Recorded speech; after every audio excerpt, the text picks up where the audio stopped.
Shalom jemaat Tuhan, jumpa lagi dengan saya di program Rekat Renungan Singkat di channel YouTube Johan Kristianto.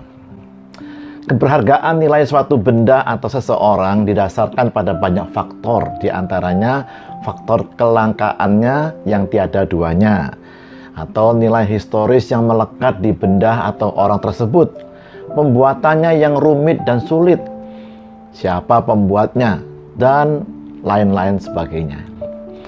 Sebagai contoh kata Alkitab di Kejadian 37 ayat yang ketiga, bahwa Israel atau Yakub lebih mengasihi Yusuf dari semua anaknya yang lain, sebab Yusuf itulah anaknya yang lahir pada masa tuanya.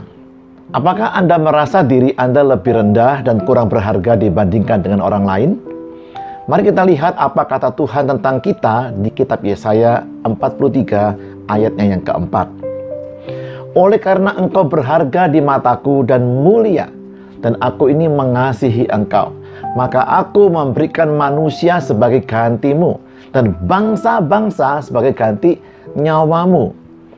Di mata pencipta kita, kita adalah ciptaannya yang berharga dan mulia, karena Tuhan sengaja menciptakan kita supaya Ia dapat mengasihi kita. Orang lain mungkin menganggap kita lebih rendah dan tidak berharga. Padahal mereka tidak begitu mengenal kita dengan baik. Tidak perlu kita mengkhawatirkan pendapat orang lain. Kalau Anda membiarkan diri Anda dikendalikan oleh pendapat orang lain, maka jalan hidup yang Anda lalui bisa saya pastikan bukanlah jalan dan tujuan Tuhan untuk kehidupan Anda. Kita dilahirkan di dunia ini bukan merupakan suatu kebetulan, apalagi kekeliruan, sehingga kita merasa tidak ada yang spesial dalam pribadi kita. Tuhan menciptakan kita dengan desain yang unik, berharga dan sempurna. Jadi kita ini menjadi benar-benar apa yang ingin Tuhan ciptakan. Sebagaimana Alkitab mengatakan Allah adalah kasih, maka Ia menciptakan kita agar Tuhan bisa mengekspresikan kasih-Nya kepada kita. Ia merajut kita dengan segala kerumitannya. Bahkan Ia juga menentukan kapan kita lahir dan berapa lama kita hidup. Bahkan seandainya hanya ada satu orang yang berdosa di dunia ini, yaitu Anda orangnya, maka saya percaya Tuhan tetap datang ke dunia dan mati untuk Anda satu orang yang berdosa itu. Mengapa saya begitu yakin? Karena Anda dan saya adalah milik Tuhan yang paling berharga dan mulia. Haleluya. Apakah Anda sudah tahu betapa berharganya, mulianya, dan mahalnya hidup Anda? Sebuah raket bulu tangkis yang murah harganya, tetapi dengan raket tersebut si pemain bulu tangkis berhasil meraih juara olimpiade misalnya. Maka penghargaan orang terhadap raket tersebut berubah saat menyadari nilai historisnya. Dan harganya tentu saja akan naik berlipat-lipat mahalnya. Jadi keberhargaan kita tergantung di tangan siapa atau milik siapa kita ini. Dan juga nilai historis penebusan Kristus di kayu salib. Demikian juga yang dikatakan Daud setelah ia menyadari nilai dirinya yang sebenarnya. Mazmur 139 ayatnya yang ke-14. Aku bersyukur kepadamu oleh karena kejadianku dahsyat dan ajaib, kata Daud.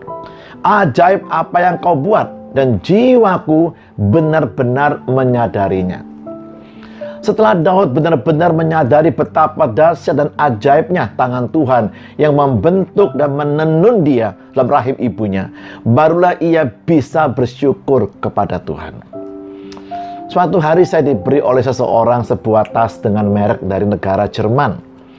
Saya waktu itu belum tahu merek tersebut dan saya berpikir ini tas kualitas palsu alias KW. Maka saya memperlakukan tas tersebut sebagai tas yang murah dan biasa. Saya taruh sembarangan, saya lempar ke sembarang tempat. Saya pikir ini tas KW gitu ya, palsu. Jadi kalau rusak pun tinggal saya buang.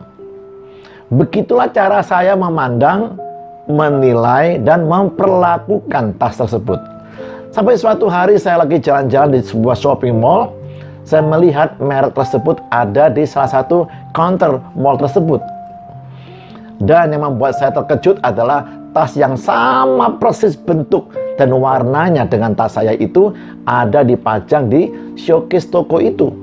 Dan yang lebih kaget lagi ketika melihat harga yang tertera di situ sekitar 10 kali lipat lebih mahal dari dugaan saya. Wah, lalu saya memberanikan diri bertanya kepada penjaga toko, bagaimana cara mengetahui tas ini benar-benar asli, bukan palsu, baik bahannya maupun buatannya. Setelah dijelaskan, penghargaan saya mulai meningkat akan tas saya. Namun demikian saya masih belum puas. Akhirnya saya bertanya kepada yang memberikan tas tersebut kepada saya. Dia menyebutkan nama toko tempat ia membeli tas tersebut. Dan toko tersebut adalah toko yang saya kunjungi sebelumnya. Sejak itulah saya memperlakukan dan memakai tas tersebut dengan sangat hati-hati. Karena saya pikir sampai kapanpun saya tidak akan bisa dan rela membeli tas semahal itu. Seberapa berharganya Anda menilai karya penebusan Kristus di kayu salib dapat terlihat dari cara Anda mempergunakan dan menghargai hidup Anda sehari-hari. Amin. Tuhan Yesus mengasihi kita semuanya.